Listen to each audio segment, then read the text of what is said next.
Emma Curtis Hopkins fue una figura fundamental en la construcción, desarrollo y ampliación del movimiento del nuevo pensamiento en los Estados Unidos y en el exterior. Además de ser Hopkins profesora, teóloga, escritora, conferencista y feminista, fue la que instruyó a muchas y muchos maestros que se destacarían y forjarían sus propias instituciones de carácter espiritual. Sus enseñanzas ayudaron a expandir las ideas del movimiento del nuevo pensamiento,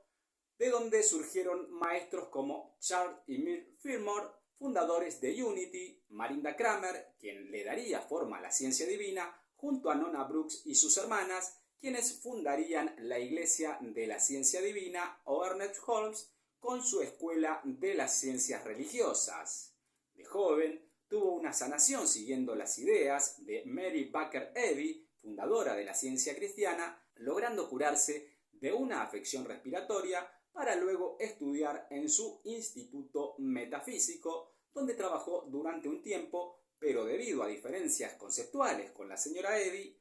decidió alejarse y formar su propia escuela, teniendo gran éxito y logrando que muchos de sus estudiantes a la vez conformen sus organizaciones dentro del movimiento del nuevo pensamiento. Su gran dedicación, aporte e influencia en el campo de la ciencia mental hicieron que fuese apodada con el nombre de Maestra de Maestros. Josephine Emma Curtis nació en Killing Hill, Connecticut, el 2 de septiembre de 1849. Sus padres fueron Lydia y Rufus Curtis, siendo Emma la mayor de los 9 hijos que tuvieron. Criada en una familia congregacionalista, tuvo una buena educación, logrando graduarse como maestra para luego comenzar a trabajar en una escuela secundaria donde dictó clases de matemática, ciencia e idiomas. En 1874 se casó con George Irving Hopkins y debido a que la ley de la época decía que una vez casada la mujer no podía trabajar, tuvo que dejar de ejercer la docencia. Al año siguiente, la pareja tuvo un hijo que llamaron John, quien se graduó en la Academia de Marina Mercante y murió a la edad de 30 años en 1905. Emma Hopkins y su esposo se separarían a mediados de 1880, divorciándose en 1900. Hopkins se inició en la denominada Iglesia de la Ciencia Cristiana, liderada por su fundadora Mary Baker Eddy, quien venía organizando un importante movimiento espiritual tras haber participado de las charlas y cursos informales de Philip Kimby, logrando también sanarse de una serie de dolencias que padecía a través de lo que ella proclamó haber descubierto como una ciencia milagrosa en la Biblia, que podía ser puesta en práctica por todos aquellos que la quisieran comprobar, generándole estas declaraciones algunos inconvenientes con otros adeptos del Dr. Kimby, quienes la acusaron de plagio. En 1881, Hopkins utiliza los métodos de sanación de la ciencia cristiana, logrando así tener una experiencia de sanación que le impeliría a interiorizarse en dichos métodos. Escuchó hablar a Mary Baker Eddy para luego convertirse en miembro de la Iglesia de Cristo Científico, trasladándose hasta Boston para estudiar las lecciones que impartía la señora Eddy en el Colegio de Metafísica de Massachusetts. A finales del año 1883, Hopkins termina de cursar sus estudios en el Colegio Metafísico de la señora Eddy y comienza a trabajar como practicante en Boston y New Hampshire, desempeñándose por pedido de la señora Eddy como la primera editora de tiempo completo en la revista Ciencia Cristiana, que por ese momento se publicaba de manera bimensual, pasando entonces a publicarse todos los meses, y se dice que Hopkins trabajó allí sin remuneración económica.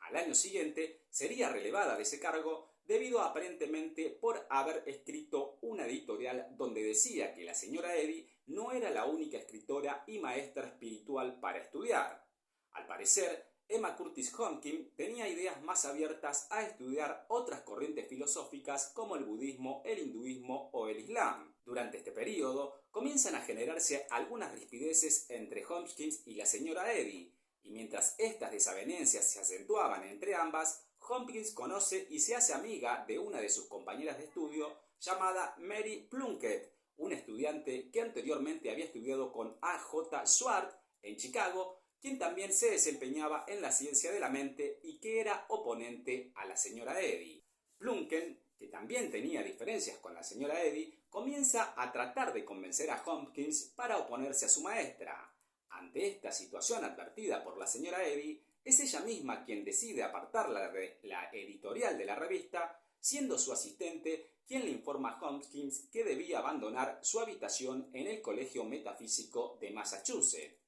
Luego de este suceso, Emma Curtis Hopkins renuncia a la Asociación de la Ciencia Cristiana, pero no declina su dedicación y afán a la ciencia cristiana, y según se dice, es ahí donde Hopkins rompe con la señora Eddy por razones ideológicas y financieras, escribiéndole posteriormente una carta a su maestra manifestándole su descontento. Comenzando el año 1886, Hopkins, junto a su compañera Plunken, se mudan a Chicago, donde existía un incipiente movimiento social de mujeres activistas, y ellas no eran la excepción, ya que tenían la idea de establecer una escuela donde se enseñase la ciencia cristiana a su manera. El marido de Emma Hopkins, que sufría de ataques psicóticos, también se muda con ella, pero al tiempo se separan, ya que sus ataques se estarían tornando cada vez más violentos. Influenciada por su amiga Mary,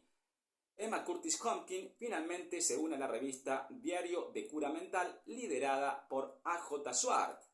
Con respecto a Swart, se sabe que fue un ministro episcopal metodista que luego se convirtió en unitario, participó de los cursos de Mary Baker Eddy para luego alejarse de ella por diferencias. Al tiempo, sería acusado por la señora Eddy de haber plagiado sus enseñanzas, y ante este ataque, Swart se une a Julio Treasure, quien llevaba adelante una demanda contra la señora Eddy, acusada de haber plagiado al Dr. Kimby. Hay que decir que anteriormente, cuando Hopkins se desempeñaba en la edición de la revista de Mary Baker Eddy, criticó duramente a Swart, acusándolo de haber plagiado y transformado los escritos de la señora Eddy. No obstante, se unió como editora de la revista de Swart, trabajando tiempo completo junto a su amiga Plunkett.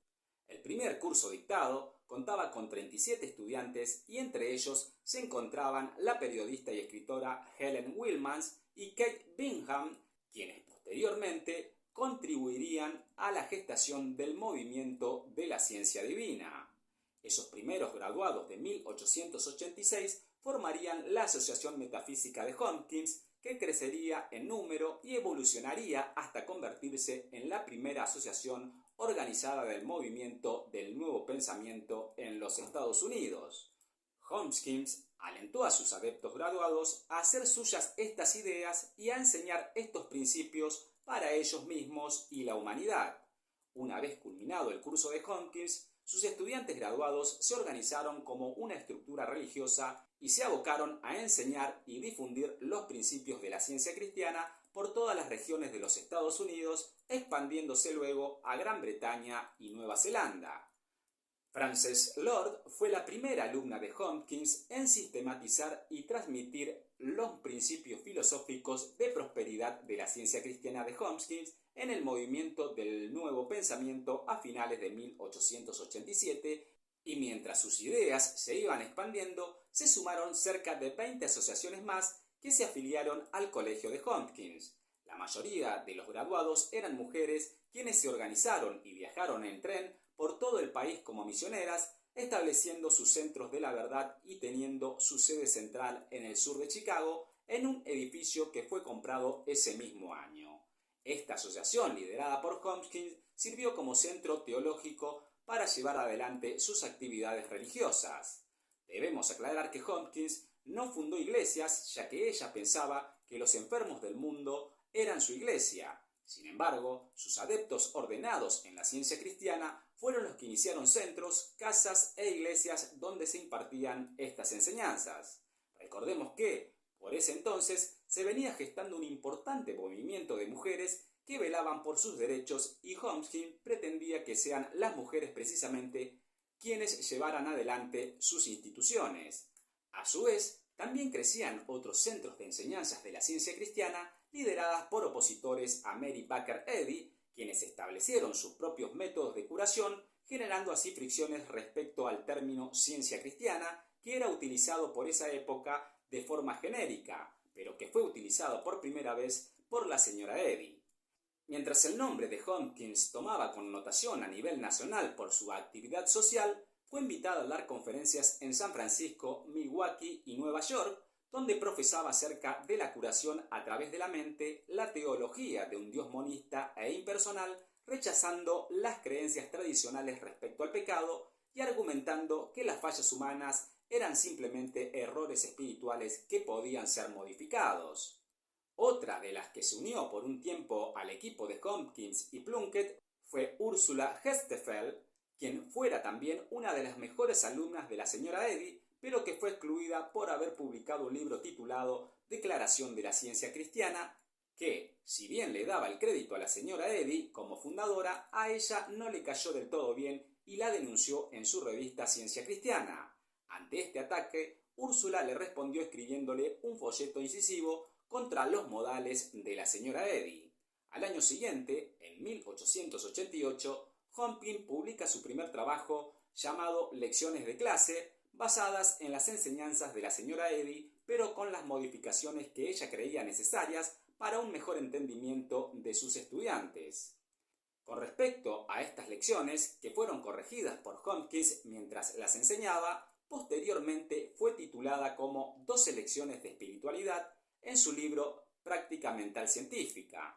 Vamos a observar en esta obra, además de las enseñanzas de Jesús, alusiones de los diferentes filósofos griegos e hindúes, así como de los pensadores Carlyle, Spinoza, Tolstoy, Emerson, entre otros.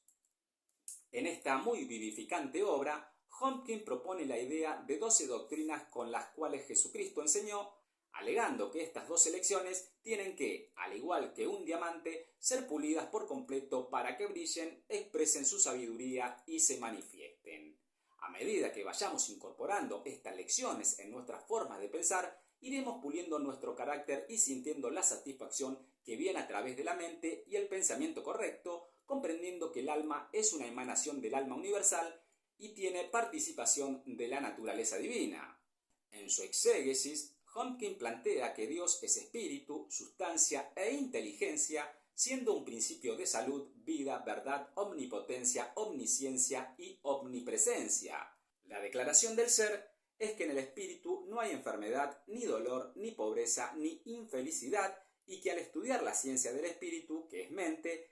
iremos comprendiendo los métodos que utilizó Jesucristo para curar y crear sus milagros, teniendo como premisa solo la existencia del bien y negando el mal. Es por eso que la negación de la ciencia niega conscientemente la materia e incorpora la sustancia del bien, que es lo único que existe, siendo el espíritu, la inteligencia pura, lo real y siendo la materia lo irreal, ya que no tiene inteligencia. La realidad, dice Hopkins, es la fuerza de tu espíritu libre que se niega a mezclarse con el mal, siendo la única causa el mal, la idea de ausencia de la sustancia del bien. Y al tener el estudiante conocimiento de esto, podremos razonar correctamente lo que generará la atracción del bien que requerimos. En las afirmaciones de la ciencia, el secreto de la libertad es saber qué son las ideas para así utilizarlas en afirmaciones y negación. Y ya que la sanación es mental, debemos declarar la verdad del principio a través de los fundamentos de la fe, rechazando todo lo que lo contradice para que tengamos la vida que deseamos. Si pensamos en el espíritu, sus efectos nos traerán vida, sabiduría, fuerza, juicio y destreza en relación a los principios, afirmando que solo los pensamientos edificantes son los pensamientos de Dios. Pero para que tengamos resultados, debemos hacer un pacto con el espíritu y creer en la palabra de fe, ya que a través de las palabras, éstas nos absolverán o condenarán, y a medida que vayamos entendiendo estas lecciones, nos llegará la revelación divina a través del razonamiento correcto, el cual nos permitirá comprender el secreto de Jesús y su fuerza interna para generar los fenómenos milagrosos. Aquí Hopkins entiende a Jesús como el espíritu de lo real y a Adán como la idea errónea de Dios. Al tener fe en las palabras y amar la ciencia, el miedo desaparecerá y llegará la primavera de la vida, cosechando los frutos que sembramos con nuestros pensamientos, y una vez que estemos rasgando el velo, No nos dejaremos engañar por lo aparente que es el mundo material, seremos agradecidos con el espíritu, viviremos por doctrina y siendo fiel al principio podremos curar y sanar. Observando también que el estudio del espíritu ilumina la mente a medida que pasan los años, permitiéndonos hacer un juicio justo, ya que entenderemos que el pecado es solo la idea equivocada de la vida, y al saber que tenemos el poder de Dios dentro, lograremos aplicar la paz y armonía en nuestros pensamientos, haciendo que ese estado sea reflejado en el mundo exterior. Todas estas lecciones son lecciones de conciencia, las que nos harán tener la intrepidez y la capacidad de curar para así poder demostrárselo a los demás, bajo la premisa de que el espíritu es el bien y no se puede mezclar con el mal, y que, al ser entendido, esto nos hará mantenernos del lado de la fe, que es la realidad, alejándonos de esta forma del lado de la duda, que es lo irreal. En el camino de la sabiduría iremos obteniendo confianza y voluntad, volviéndonos flexibles y permitiéndonos así vivir en un estado superior de conciencia, donde habremos domado la mente y no juzgaremos al mundo por las apariencias. En este camino, en el que nos iremos ejercitando, no cederemos ante lo aparente y obtendremos la corona de gloria, la cual nos traerá el amor perfecto, expulsando el temor y logrando liberarnos de toda enfermedad. Por último, Hopkins afirma que estas dos elecciones están destinadas a traer felicidad al mundo, y comprendiendo que las ideas tienen significados vivos, nos volveremos más sabios y amaremos esa sabiduría, la que nos permitirá tener la habilidad de expresar a Dios. Otra de sus obras destacadas es Alto Misticismo, donde Hopkins afirma en la misma línea de su primer libro la unidad existente entre el Dios Altísimo y el Dios interno, y siendo solo por medio de la visión interna del ojo divino que podremos percibir la realidad verdadera. Propone además tener una mirada hacia las profundidades de nuestro propio ser para así poder ver a aquel que está por encima de la razón, iluminando nuestros ojos para que tengamos una nueva percepción. Esta búsqueda interior nos permitirá ver con los ojos del alma y nos sintonizaremos entonces con las ideas más elevadas del Altísimo, obteniendo la facultad visionaria inmortal que es nuestro único poder de logro. Vale aclarar que, a excepción de estas dos obras, sus libros son compilaciones de las conferencias dictadas por Hopkins, y ya que ella hablaba sin notas, fueron sus estudiantes los que transcribieron sus conferencias con algunas modificaciones. Ese mismo año, de 1888, comienza a existir algunas diferencias y problemas en la organización liderada por Hopkins, haciendo que muchos de sus adeptos se alejaran, motivando esto a que Emma Curtis Hopkins reordenara su organización. Ante este panorama, Plunkett, quien también estaba desconforme por las limitaciones de su trabajo, decide formar su propia organización, trasladándose a Nueva York para establecer su sede allí, dándole origen a su reformulado periódico llamado ahora Revista Internacional de la Ciencia Cristiana. A todo esto, Mary Plunkett, que ya tenía dos hijos fuera de su matrimonio, conoce a Arthur Worthington, un bígamo estafador, predicador, malversador, con quien Plunkett tiene una aventura y que, al hacerse pública, genera un escándalo por el cual Hopkins decide romper todos los lazos con su antigua amiga y colega, además de quedar Plunkett desvinculada de la comunidad del Nuevo Pensamiento. Ante esta situación, Plunkett, sus hijos y Worthington se trasladan a Nueva Zelanda y forman un movimiento conocido como los Estudiantes de la Verdad, pero un tiempo después, y debido a problemas en la relación de pareja, Worthington decide expulsar a Plunkett, quien posteriormente se suicidaría en 1901. Volviendo a Hopkins, quien se encontraba reestructurando su organización, crea la Facultad de las Ciencias Cristianas con la ayuda de un ministro metodista, estableciendo un seminario teológico y oficiando como obispo para que sus estudiantes sean ordenados en el ministerio, siendo Hopkins la primera mujer en ordenar a otros ministros. Una de sus estudiantes graduadas fue la que comenzó a editar una nueva revista llamada Ciencia Cristiana, donde Hopkins publica sus ideas y lecciones como textos de la práctica mental científica o lecciones de clase, además de escribir una columna semanal durante un año titulada Lecciones Bíblicas Internacionales para el periódico Chicago Inter-Ocean. En la primera promoción de este nuevo seminario hubo 20 mujeres y 2 hombres. En esa ceremonia, las oradoras señalaron la importancia del evento respecto a las mujeres y la religión, además de estar presentes muchas activistas femeninas y siendo la líder de la Asociación Nacional del Sufragio Femenino, Lois Soworth, quien dio un discurso donde celebraba que la ciencia cristiana ha venido por fin para darle a la mujer el estatus que le corresponde en el mundo.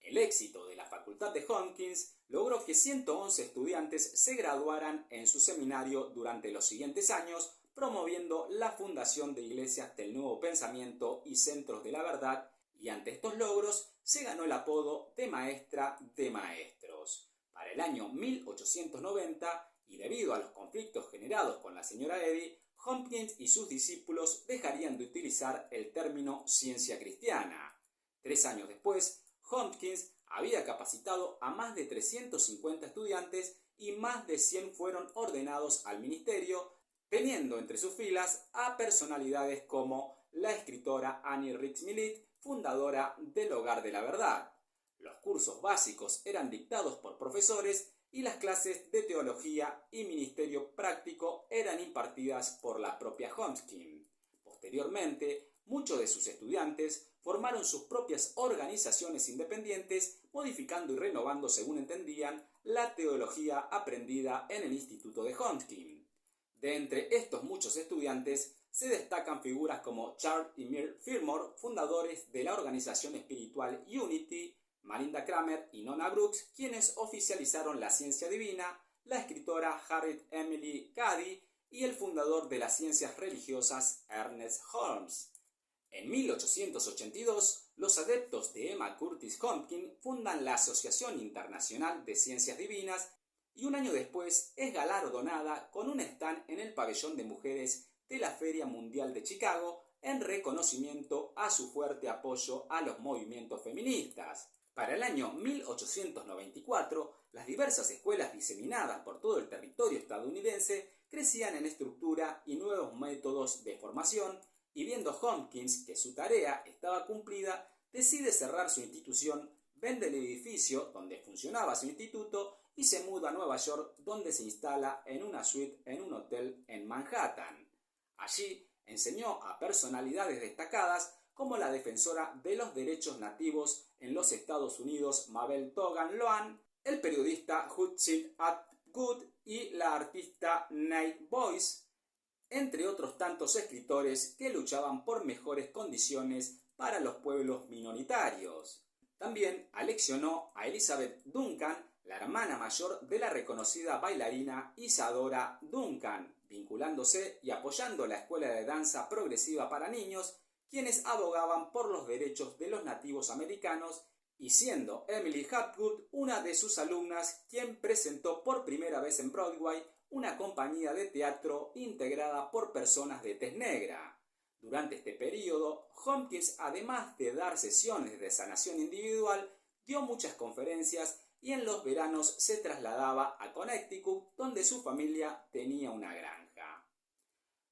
Por ese entonces, el joven Ernest Holmes intentaba entrevistarse con Hopkins, pero ella no accedía. En 1923, luego de que se le diagnosticara una insuficiencia cardíaca congénita, Hopkins se traslada nuevamente a la granja de su familia y pasa el resto del año allí. Al año siguiente, regresa a Nueva York y finalmente se entrevista con Ernest Holmes, quien logra ser su último estudiante. Mientras tanto, otro de sus estudiantes, quienes alguna vez formaron parte de la Asociación Hopkins, habían comprado una casa donde se reunían a diario y practicaban sus enseñanzas, llamándola Alta Beca de Vigilancia. El 8 de abril de 1925, y ante la frágil situación de Hopkins, muchos de sus estudiantes y amigos se acercaron para verla. Se dice que ella, estando en su cama, pidió que le leyeran su versículo favorito de la Biblia, y mientras lo hacía, Emma Curtis Hopkins dejó la existencia física para pasar a una esfera más elevada.